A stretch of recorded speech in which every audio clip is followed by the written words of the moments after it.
டிவிகேவோட 2வது Saturday road show நடந்திருக்கு. அதில பார்த்தோன்னா 3 பிளேஸ் போற மாரி சொல்லியிருந்தாங்க. இப்ப நாகப்பட்டினம்ல அவரோட ஸ்பீச்ச முடிச்சிருக்காரு. அங்க அவரோட ஸ்பீச்ல என்னலாம் பேசினாரு, அந்த நாகப்பட்டினத்தில இருக்க இஷ்யூஸ பத்திலாம் அட்ரஸ் பண்ணாரான்னு இந்த வீடியோல பார்ப்போம். அண்ணன் வந்து சாட்டர்டே ரோட் ஷோ ஸ்டார்ட் பண்ணியிருந்தாரு. ஃபர்ஸ்ட் சாட்டர்டே வந்து அவருக்கு ஒரு மிகப்பெரிய சக்சஸ். அவர் எதிர்பார்த்த அளவுக்கு ஒரு மாஸ் கிரவுட் இருந்தது. என்ன சின்ன சின்ன இஷ்யூஸ் வந்திருந்தது. மைக் ஒர்க் ஆகல, கரண்ட் கட் ஆயிடுச்சு. அதனால வந்து அவங்க 3 இடம் பிளான் பண்ணியிருந்தாங்க. அது ஒரு இடத்துல போகவே முடியலன்னு அவரே சொல்லியிருந்தாரு. அதே மாதிரி விஜய் வந்து இந்த பக்கம் திருச்சி வந்ததுக்கு அப்புறம் இந்த பக்கம் கான்ட்ரோவர்சியும் ஆரம்பிச்சிச்சு. ஒரு தரப்பு என்ன சொல்றாங்கன்னா, வீட்டுல இருந்து கிளம்பும்போது BMW பிரைவேட் ஜெட்டு, திருச்சியில இருந்து ரேஞ்ச் ரோவர் அப்படின்ற மாதிரி சொகுசாவே இருக்காரு அப்படின்ற மாதிரி சொல்றாங்க. இன்னொரு பக்கம் வந்து போன வாட்டி திருச்சி வரும்போது அவ்வளோ கிரௌட் இருந்தது, வெளியே வர முடியல. இந்த வாட்டி எப்படி நீங்க காலியா சர்ன்னு வந்தீங்க அப்படின்ற மாதிரிலாம் கேட்குறாங்க. அதே மாதிரி போன வாட்டி வந்து நிறைய தடலாம் இருந்தது, 23 தடை கிட்ட இருந்தது. அதுக்காக கோர்ட்டுக்கு போனாங்க. எல்லா மாவட்டத்திலையும் எங்களுக்கு கிளியர் பண்ணி கொடுங்க அப்படின்ற மாதிரி சொன்னாங்க. கவர்மெண்ட் தரப்புல இருந்து நிறைய வாதங்கள்லாம் வச்சாங்க, போட்டோலாம் காமிச்சாங்க. இந்த மாதிரி மரத்தெல்லாம் ஏறி நிற்கிறானுங்க அப்படி மாதிரி போட்டோலாம் காமிச்சு ஜட்ஜு வந்து பயங்கரமாக கொஸ்டின்லாம் கேட்டாங்க. நீங்கள் ஒரு தலைவராக இருக்கீங்க, உங்கள் ஒரு கூட்டத்தை கட்டுப்படுத்த முடியாதா அப்படின்ற மாதிரிலாம் பயங்கரமாக கேட்டாங்க. இவங்க தரப்புலேருந்து இந்த ஏடிஎம் கேக்கெலாம் 8 நிபந்தனை தான் கொடுக்குறாங்க, எங்களுக்கு இவ்வளோ கொடுக்குறாங்க, சின்ன சின்ன இதெல்லாம் கொடுக்குறாங்க அப்படின்ற மாதிரி சொன்னானே ஜட்ஜு வந்து ஏன் இந்த மாதிரி ஒரு கட்சிக்கு டிஃப்ரெண்ட்டாக இருக்குது, எல்லாருக்கும் ஈக்குவலாக ஒரு இது கொண்டு வாங்க, எல்லாருக்கிட்டே வந்து டெபாசிட் வாங்குங்க, முன்னாடி ஏதாவது சேதாரம் ஆனால் அந்த காசுலேருந்து எடுத்துக்கோங்க அப்படின்ற மாதிரி நீங்கள் பண்ணலாம் அப்படின்ற மாதிரி அப்ரூவ் கொடுத்துட்டாரு. ஆனால் கம்பேர் பண்ணால் லாஸ்ட் டைம் விட இந்த டைம் வந்து நல்லாவே பண்ணியிருந்தாங்க. ஏன்னா சீக்கிரமாகவே வந்துட்டாங்க. நமக்கு அந்த கேரவனோட மூவ்மெண்ட்லாம் அவ்வளோ வேகமாக இருந்தது. மக்களும் பார்த்தா கரெக்டாக அதுக்கேற்ற மாதிரி ரோடு அழகாக சைடில் நின்று எல்லாரும் விஜயை பார்த்து கை காமிச்சா போதுன்ற மாதிரி இருந்தாங்க. போன வாட்டி தான் வண்டி முன்னாடி நின்று குழந்தையெல்லாம் இந்த பாகுபலி குழந்தைய தூக்கி காட்டுற மாதிரி தூக்கியெல்லாம் காமிச்சாங்க. இந்த வாட்டி ரொம்ப கிளியராக அவங்களும் சைடில் நின்று கை காமிக்கிறாங்க. அந்த வீடியோஸ் பார்க்கவே சூப்பராக இருந்தது. நிறைய பேர் சைடில் நின்று கை காமிக்கிறாங்க. விஜய் இப்படி கை காமிச்சதுக்கப்புறம் அவங்க பயங்கரமாக துள்ளி குச்சிலாம் ஓடிட்டு இருக்காங்க, ஏ ஜாலி அப்படின்ற மாதிரி. அதே மாதிரி காலையில் பார்க்கும்போது நினச்சோம், ஆஹா சொன்ன மாதிரி 12:30 ஸ்டார்ட் பண்ணுறாங்க போலியேன்னு. ஏன்னா அவ்வளோ ஸ்பீடாக வந்தது. ஆனால் கரெக்டாக அந்த லொக்கேஷனுக்கு வர ஆரம்பிக்கும்போது மக்கள்லாம் அவ்வளோதான் கூட்டமாயிட்டாங்க. இந்த வாட்டி எப்படி பண்ணியிருந்தாங்கன்னா, போன வாட்டி வந்து எல்லா மக்களும் வெயிட் பண்ணியிருந்தாங்க எப்போ வருவாங்கன்னு. இந்த வாட்டி பார்த்தோன்னா அந்த ஸ்பாட் ஆல்ரெடி அவங்க என்ஜாயே பண்ண ஆரம்பிச்சிட்டாங்க. பேண்ட் வச்சுட்டு இந்த மேலெல்லாம் வச்சுட்டு அவங்க பாட்டுன்னு ஜாலியாக அந்த ஸ்பாட்டில் ஆடிட்டு இருந்தாங்க வண்டி வர வரைக்கும். அதனால இந்த வாட்டி வந்து அவர் பேசுகிற இடம் மட்டும்தான் அவ்வளோ க்ரௌடாக இருந்தது. அங்கே வந்ததுக்கு அப்புறம் தான் லேட் ஆயிடுச்சு. ஒரு 12 மணிக்கு அந்த வண்டி வந்தது, 12:30 ஸ்பீச்சுன்னாங்க. அந்த வண்டி நம்மளே பார்க்குறோம் எப்படா அந்த வண்டி வரும்ன்ற மாதிரி அவ்வளோ பேரை தள்ளி தள்ளி தள்ளி தள்ளி கடைசியாக ஒரு அண்ணா சிலை கிட்ட தான் பேசுகிற மாதிரி வச்சுருந்தாங்க.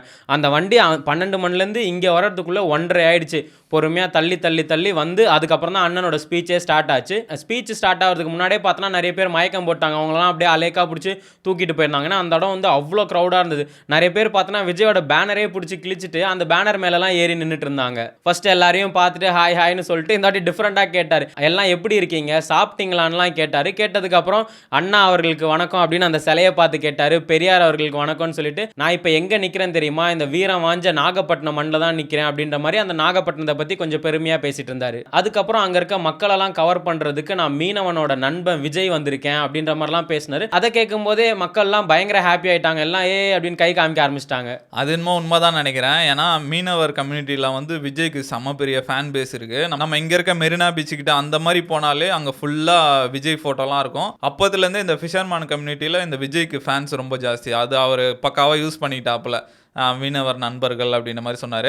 அதுக்கப்புறம் வந்து நிறைய பேர் சொல்கிறாங்க பையன் புதுசாக வந்திருக்கான் அப்படின்ற மாதிரி. நம்மலாம் 14 வருஷத்துக்கு முன்னாடி 2011 February 22 அப்போவே நம்ம ஒரு பொதுக்கூட்டம்லாம் போட்டாச்சு. இந்த மீனவர்களுக்கு நடக்கிற கொடுமை எதிர்த்து நம்ம அப்போதுலேருந்தே பண்ணிகிட்டு இருக்கோம். இன்னும் ஒன்று அப்போ மக்கள் ஏக்கமாக பண்ணிட்டு இருந்தோம், இப்போ அரசியல் கட்சியாக பண்ணுறோம். ஆனால் நம்ம எப்போவுமே மக்கள் கூட தான் நின்றுட்டு இருக்கோம் அப்படின்ற மாதிரிலாம் சொன்னார். அது செம்மையாக இருந்தது. அதோட சேர்த்து இந்த ஈழத் தமிழர்களை பற்றிலாம் பேசியிருந்தாங்க. அப்போ பார்த்தா கரெக்டாக க்ரௌடில் ஒரு பையன் அந்த பிரபாகரன் ஃபோட்டோவை தூக்கி காமிப்பான். அது என்னமோ பயங்கர கனெக்டாக இருந்தது. ஏன்னா அண்ணன் முன்னாடியே சொன்ன மாதிரி இந்த ஈழத் தமிழர்களுக்குலாம் வந்து சப்போர்ட் பண்ணுற மாதிரி முன்னாடி ஸ்பீச் எல்லாம் கொடுத்துருக்காரு. அதுக்கப்புறம் நாகப்பட்டினத்தை அட்ரஸ் பண்ணும்போது சொன்னார், மீன் ஏற்றுமதியிலே 2வது பெரிய இது வந்து நாகப்பட்டினத்தில் தான் இருக்குது. ஆனால் இங்கே பார்த்தீங்கன்னா ஒரு மாடர்ன் இண்டஸ்ட்ரியே கிடையாது. அதே மாதிரி குடிசையில் வாழ்கிறவங்களும் இங்கே தான் அதிகமாக இருக்காங்க. நீங்கள் வரும்போது சொன்னீங்க ஆட்சி தான் எங்கள் சாட்சின்னு, ஆனால் அதெல்லாம் ஒன்றும் பண்ண மாதிரி தெரில, நாங்கள் விட மாட்டோம், இதை வந்து டிவிக்கே காப்பாற்றும் அப்படின்ற மாதிரிலாம் சொல்லிட்டு இருந்தார். அதுக்கப்புறம் அண்ணன் ஆஸ் யூஷுவல் ஒரு பேப்பர் எடுத்துக்கிட்டார், ஒரு A4 ஷீட் ஒரு 4 பக்கம் எடுத்து நாகப்பட்டினத்தில் என்ன மாதிரி பிரச்சனைலாம் போயிட்டு இருக்கிற மாதிரி அழகாக சருன்னு பேப்பரை திருப்பி அந்த இஷ்யூலாம் அட்ரஸ் பண்ணார். ஆனால் இப்போவுமே என்ன சொல்கிறாங்கன்னா, அந்த அட்ரஸை இஷ்யூ பண்ணுறாரு தவிர்த்து அதை நான் எப்படி பண்ணி காட்டுவேன், டிவிக்கே வந்தால் என்ன மாதிரி பண்ணுன்ற மாதிரி சொல்ல மாட்டேறாரு. பொதுவாக அந்த இஷ்யூவை சொல்கிறாரு, சொல்லிட்டு பாசிசம் பாஜக, கொள்கை இல்லா திமுக, இவங்க 2 பேர் தான் எதிரி, எதிரி அப்படின்ற மாதிரி மட்டும் தான் சொல்றாரு. நீ வந்தா என்ன பண்ணுவேன்னு சொல்ல மாட்டேங்கிற. அப்படிதான் சீமான் அவர்களும் சொல்றாரு. அதை விடுறா, நீ என்ன பண்ணுவேன்னு கேட்டா சொல்ல மாட்டேங்கிற, நீ சொல்றா என்ன பண்ணுவேன்னு, நான் வந்தா இதை காட்டுவேன் அப்படின்னு, நீ என்ன பண்ணுவேன்னு சொல்லு அப்படின்ற மாதிரி நிறைய பேர் குற்றச்சாட்டு வைக்கிறாங்க. ஆனா இவர் சொல்றதே ஒரு பெரிய விஷயம் தான். ஏன்னா இவர் சொல்றது மூலியமா தான் நம்மளுக்கே வந்து நாகப்பட்டினத்துல இதெல்லாம் இருக்கா அப்படின்ற மாதிரி இருக்கும். மேபி அவங்க அரசியல் வாக்குறுதி வந்து லேட்டரா வரும்னு நினைக்கிறேன். இப்போ குடுத்துட்டு அதை காப்பி அடிச்சு அவன் போட்டானா இதுவா இருக்கும். அதனால மேபி அவங்க லேட்டரா கூட அந்த வாக்குறுதிலாம் விடலாம். அதே மாதிரி நிறைய பேர் கேட்குற கேள்வி என்னன்னா, விஜய் வந்து சிஎம் ஆனோடனே ஃபர்ஸ்ட் கையெழுத்து என்ன போடுவாரு அப்படின்ற மாதிரி கேட்குறேன். அதெல்லாம் பொறுமையா சொல்லுவோம், வெயிட் பண்ணுங்க அப்படின்ற மாதிரி அவங்க சொல்லிட்டு இருக்காங்க. இதை பத்திலாம் பேசினதுக்கு அப்புறம் அவருக்கு முதல் ரோட் ஷோல என்ன மாதிரி பிரச்சனைலாம் நடந்ததுன்ற மாதிரி சொல்லிட்டு இருந்தாரு. அதுல சொன்னாரு, நான் வந்து மக்களை பார்க்க கூடாதா, எதுக்குங்க இவ்வளோ தடை, அந்த தடையெல்லாம் கேட்கும்போது ரொம்ப சொத்தையா இருந்தது, இவ்வளோவா போடுவாங்க அப்படின்ற மாதிரி, கையை வந்து இவ்வளோதான் காட்டணுன்றாங்க, வண்டிக்குள்ளேயே உட்காந்துக்கணுமா, ஏன் நான் கையை நல்லா தான் காட்டக்கூடாதா, சிரிக்கக்கூடாதுன்றாங்க, நான் ஒரு மக்களை பார்த்து சிரிக்கக்கூடாதான்றாங்க. அதுக்கப்புறம் நான் பேசலான்னு பார்க்கும்போது மைக்கு வயரு கட் ஆகுது. அப்புறம் அரியலூர் போகிறேன், அந்த ஏரியாவில் பவரே கட் ஆகுது. இது என்ன எனக்கு மட்டும்தான் நடக்கிற மாதிரி இருக்கு. இதே ஆர்எஸ்எஸ்ல ஒரு ஆளுக்கோ இல்லை மோடிஜியோ வந்தா இதெல்லாம் பண்ணுவீங்களா சிஎம் சார் அப்படின்னு கேட்டாரு. பண்ணியிருந்தா உங்க பேஸ்மெண்ட்டே ஆடி போயிருக்கும். இதை வந்து எனக்கு பண்ணிட்டு இருக்கீங்க, நான் ஏதோ தனி ஆள் நினைச்சு பண்ணிட்டு இருக்கீங்க. நான் ஒன்றும் தனி ஆள் இல்லை, என் பின்னாடி ஒரு யங்ஸ்டர் சப்போர்ட் இருக்காங்க, எனக்கு நிறைய மகளிர் சப்போர்ட் இருக்கு அப்படின்ற மாதிரிலாம் சொன்னாரு. அதுக்கு வந்து தொண்டர்கள்லாம் கத்த ஆரம்பிச்சிட்டாங்க. நிறைய பேர் அந்த வீடியோ பார்க்கும்போதே நமக்கு தெரியுது, எல்லாம் இப்படி ஃபோனை வச்சுட்டு தான் உட்காந்துட்டு இருக்காங்க. நிறைய பேர்லாம் பார்த்தா அவரை பார்த்து ஹாய் ஹாய் ஹாய்ன்றாங்க, அவர் அப்படியே கேஷுவலாக பேசிட்டு இருக்காரு. அதுக்கப்புறம் சொன்னார், எல்லாரும் சொல்கிறாங்க இவர் என்ன சனிக்கிழமை மட்டும்தான் வருவாரான்னு. அதுவும் நான் சொல்கிறேன், நான் ஏன் சனிக்கிழமை சூஸ் பண்ணேன்னா, வாரத்தில் அந்த ஒரு நாள் தான் வந்து உங்களுக்கு லீவாக இருக்கும், வீக்கெண்டாக இருக்கும், நீங்கள் ஒரு ஓய்வு எடுக்கிற நாளாக இருக்கும். அன்னைக்கு மக்களை பார்க்க வந்தால் உங்களுக்கு சிரமம் இருக்காது, நம்ம நிறைய அரசியல்வாதிக்கும் சீக்கிரமாக ஓய்வெல்லாம் கொடுக்கணும்ல அப்படின்ற மாதிரி சர்க்காஸ்டிக்காலாம் சொல்லிட்டு இருந்தாரு. அதுக்கப்புறம் சொல்கிறாங்க, இந்த மாதிரி அரை மணி நேரம் தான் பேசணும், 15 நிமிஷம் தான் பேசணும்னு. ஏண்டா நான் பேசுறதே 3 நிமிஷம் தான், இதுக்கு எதுக்கு இவ்வளோ தடை அப்படின்ற மாதிரி சொன்னார். அதுக்கப்புறம் அண்ணன் வந்து இந்த வாட்டி டிஎம்கேவை ரொம்ப பர்சனலாகவே போட்டு அடிச்சிட்ட மாதிரி இருந்தது. இந்த மாதிரி சிஎம் சார் வந்து வெளிநாட்டு டூரெல்லாம் போயிட்டு வந்து இவ்வளோ இன்வெஸ்ட்மெண்ட் அப்படின்ற மாதிரி சிரிச்ச மாதிரி சொல்கிறாரு. சிஎம் சார் உண்மையிலே இதெல்லாம் வெளிநாட்டு முதலீடா இல்லை வெளிநாட்டில் உங்கள் முதலீடா அப்படின்ற மாதிரி கேட்டார். உண்மையிலே இது நீங்கள் நாட்டுக்காக பண்ணுறீங்களா இல்லை உங்கள் வீட்டுக்காக பண்ணுறீங்களா அப்படின்ற மாதிரி ரொம்ப பர்சனலாக போட்டு அட்டாக் பண்ணிட்டு இருந்தாரு. எனக்கு இவ்வளோ தடை போட்டு என்ன மிரட்டி பார்க்குறீங்களா, நீங்கள் மிரட்டி கூட பாருங்கள், எனக்கு பிரச்சனையே இல்லை. கொள்கையை வெறும் பேரில் மட்டும் வச்சுட்டு குடும்பத்தை வச்சு ஊழல் பண்ணிட்டு இருக்கீங்க. உங்களுக்கே இவ்வளோ இருக்கும்போது சொந்தமாக உழைச்சி வந்த எனக்கு எவ்வளோ இருக்கும் அப்படின்ற மாதிரி சொன்னார். அதுக்கப்புறம் நீங்கள் கொள்கையெல்லாம் வச்சு இப்போ தான் வீட்டுக்கிட்ட போயிட்டு இருக்கீங்க. ஆல்ரெடி நான் வீட்டுக்குள்ளே அவங்களோட விஜயாக இருக்கவன், மோதி பார்த்துடலாமா நீங்களா நானான்னு. இப்போவும் நான் சொல்கிறேன், 2026 ரெண்டே கட்சிக்கு நடுவில் தான் போட்டி. ஒன்று அப்படின்னோடனே மக்கள்லாம் கத்துறாங்க டிவிக்கே, இன்னொன்று அப்படின்னோடனே இங்கே மைக் காட்டுறாரு டிஎம்கே, கேட்கல இன்னொரு வாட்டி சொல்லுங்க அப்படின்ற மாதிரி அந்த தொண்டர்களோடலாம் பயங்கர என்கேஜ்மெண்ட்டாக இருந்தார். இவ்வளோ ஃபயராக பேசிட்டு இருந்தார். அதுக்கப்புறம் ஆஹா ஒரு இஷ்யூவாக அட்ரஸ் பண்ணுவார் போல, மற்ற கட்சியெல்லாம் இன்னைக்கு ஓட போறாருன்னு பார்த்தா டக்குன்னு அவர் ஆஸ் யூஷுவல் நம்பிக்கையோடு இருங்க வெற்றி நிச்சயம் அப்படின்ட்டு கட் பண்ணிட்டாரு. கட் பண்ணி மைக்கெல்லாம் கொடுத்துட்டு ஃபேன்ஸ்லாம் கை காட்ட ஆரம்பிச்சிட்டாங்க. அவங்க ஆஸ் யூஷுவல் அவங்க கிட்ட இருக்க துண்டெல்லாம் தூக்கி அடிக்க ஆரம்பிச்சிட்டாங்க, மாலையெல்லாம் தூக்கி அடிச்சாங்க. அவர் சில மாலையெல்லாம் வாங்கிக்கிட்டாரு. அதுக்கப்புறம் இந்த வாட்டியும் கிஃப்ட் ஒன்று சூப்பராக கொடுத்தாங்க. ஒருத்தங்க வந்து அழகாக ஒரு 5 அடிக்கு ஒரு வேலையை கொடுத்தாங்க. அதை பார்த்தா அவர் இப்படி பிடிச்சிட்டு முருகர் மாதிரி சுற்றிட்டு இருந்தார். அதே மாதிரி நிறைய பேர் பார்த்தோன்னா இந்த கலசம்லாம் கொடுத்துட்டு இருந்தாங்க அவருக்கு. இப்போ வந்து நாகப்பட்டினத்தில் மட்டும்தான் முடிச்சிருக்கு. அடுத்தது அவங்க திருவாரூர் போகிறாங்க. அதுக்கு அடுத்தது வந்து மயிலாடுதுறை போகிறாங்க. ஆனால் பிளான் படி பார்த்தோன்னா மயிலாடுதுறை கேன்சல் பண்ணிட்டாங்கன்ற மாதிரி சொல்கிறாங்க. ஏன்னா எப்படியும் இங்கேருந்து போகிறதுக்குள்ளே அங்கே லேட் ஆகிடும். லாஸ்ட் டைம் மாதிரி பெரம்பலூர் போகாமலே கட் பண்ணுறாங்கன்ற மாதிரி சொல்கிறாங்க. பெரம்பலூர் வந்து லாஸ்ட் டைம் என்னால் போக முடியல, ஷோராக வந்து நான் இன்னொரு வாட்டி உங்களை மீட் பண்ணுவேன், எதெல்லாம் மிஸ் ஆகுதோ நான் கண்டிப்பாக உங்களை மீட் பண்ணுவேன்ற மாதிரி சொல்லியிருந்தாரு. இந்த வாட்டி வந்து நல்லா பக்காவாக பேசினார் அப்படின்னு தான் சொல்லணும். தொண்டர்களையும் வந்து நல்ல என்கேஜாக வச்சுருந்தாரு. அந்த மாதிரி கேட்குதா அப்படின்னா எல்லாம் அங்கிள் கத்துறாங்க, ஏன்பா அதான் சொன்னல அவருக்கு தான் பிடிக்க மாட்டேங்குது அப்படின்ற மாதிரி நல்ல என்கேஜாக வச்சுருந்தாரு. அதே மாதிரி வந்து இந்த நாகப்பட்டினத்தில் இருக்க பிரச்சனை பற்றிலாம் சொன்னாங்க. இங்கே வந்து குடிநீரே இல்லை அப்படின்ற மாதிரி சொன்னாங்க. காவேரியிலேருந்து எத்தனை வரணும்னு சொன்னீங்க, எத்தனை வந்தீங்களா அப்படின்ற மாதிரி கேட்டாங்க. அப்புறம் இங்கே ஒரு நல்ல மெரைன் காலேஜ் கட்டி தரலாம், அது கட்டி தந்தீங்களா அப்படின்ற மாதிரி கேட்டாங்க. இங்கே இருக்க இண்டஸ்ட்ரியை வந்து மாடர்னைஸ் ஆக்கலாம், அது நீங்கள் பண்ணவே இல்லை. இங்கே இருக்க கவர்மெண்ட் ஹாஸ்பிட்டலில் ப்ரெக்னென்ட் பார்க்கறதுக்கு டாக்டர்ஸ் இல்லையா அப்படின்ற மாதிரிலாம் கேட்டிருக்காரு. இந்த ஒரு வாரம் ஃபுல்லாக இதை வச்சு டிபேட் போயிட்டு இருக்கும் போல, இது இருக்கா இல்லையா அப்படின்ற மாதிரி. இது ரொம்ப நல்ல விஷயம். இவ்வளோ பெரிய அட்டென்ஷன் கிடைச்சாலே இது ரீதியாக டிபேட்லாம் ஆரம்பிக்கும், அந்த பிரச்சனை முடியறதுக்கான வாய்ப்பு நிறையா இருக்கும்.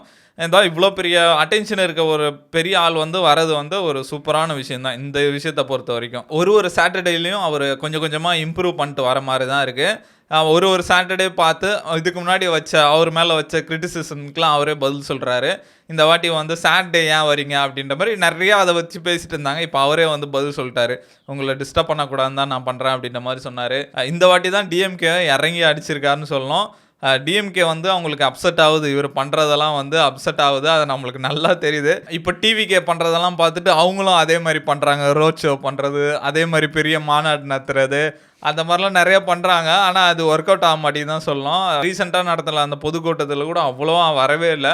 ஃபுல்லாக சேர்லாம் காலியாக இருந்தது அப்படின்ற மாதிரி நிறைய இன்டர்நெட்லாம் ட்ரோல்லாம் பார்த்தோம். மழை பெஞ்ச டைம் வேறு, எல்லாம் சேரில் உட்காந்துருக்காங்க. அதுக்கு மேலே ஒரு சேர் வச்சுருக்கானுங்க. அப்போயுமே சேர்லாம் ஃபுல்லாகல அப்படின்ற மாதிரி பயங்கரமாக ரோஸ்ட் பண்ண ஆரம்பிச்சிட்டாங்க. இதெல்லாம் பார்க்கும்போது டிஎம்கே வந்து இறங்கி ஒர்க் பண்ணுறாங்க அப்படின்னு தான் சொல்லணும். அவங்க பயங்கர போட்டி போட்டு பண்ணிகிட்ருக்காங்க. என்ன தான் அந்த ஆட்சியில் இருந்தாலும் அவங்க அடுத்த வாட்டி ஜெயிக்கணும் அப்படின்ற மாதிரி பண்ணிகிட்ருக்காங்க.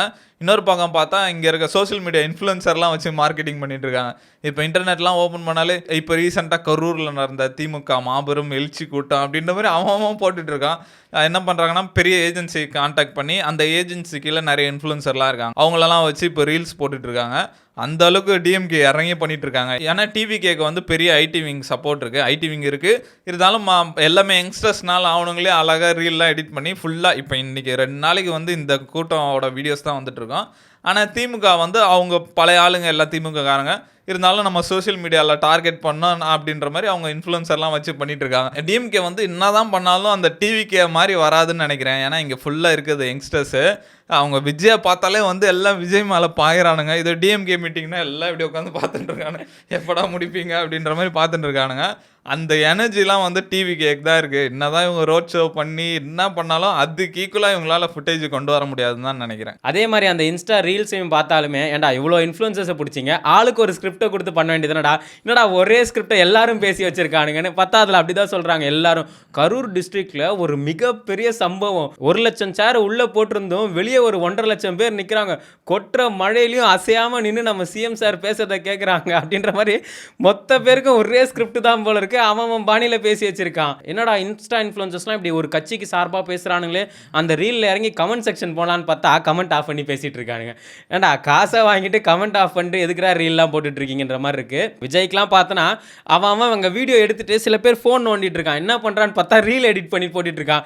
இப்போவே பார்த்தோன்னா நமக்கு ரீல் வந்திருக்கு. அந்த வண்டி வரும்போ அண்ணன் கை காமிச்சது, அண்ணன் பேசினதுன்னு இப்போவே பசங்க வந்து ஆக்டிவாக சோஷியல் மீடியாவில் போஸ்ட் போட ஆரம்பிச்சிட்டாங்க. இப்போ இந்த நாகப்பட்டினத்தில் பேசினதும் பார்த்தோன்னா விஜய்க்கு ஒரு பயங்கர சக்ஸஸ் தான். ஏன்னா இப்போவும் தெரியுது அவருக்கு வந்து இந்த காசு கொடுக்காம நார்மலாகவே ஒரு கூட்டம் சேருது. இவர் பேசுறத கேட்குறாங்க. இவர் ஏதாவது சொன்னாங்கன்னா ரிப்ளை பண்ணுறதுக்கே ஆளுங்க இருக்காங்கன்ற மாதிரி மற்ற கட்சி ஆளுங்கலாம் இப்போ பயமாயிருக்கும். ஐயோ என்னடா இவன் என்ன பண்ணாலும் திரும்பி வந்துட்டு இருக்கான், அடுத்த ஒரு தடையை போடுவோம் அப்படின்ற மாதிரி பிளான் பண்ணிட்டு இருப்பாங்க. டிவிகேவோட 2வது ரோட் ஷோ பற்றி நீங்கள் என்ன நினைக்கிறீங்க? விஜய் வந்து கொஞ்சம் கொஞ்சமாக அவரோட ஸ்பீச் எல்லாம் இம்ப்ரூவ் பண்ணிட்டு வராரா இல்லையான்னு கமெண்ட்ல சொல்லுங்க.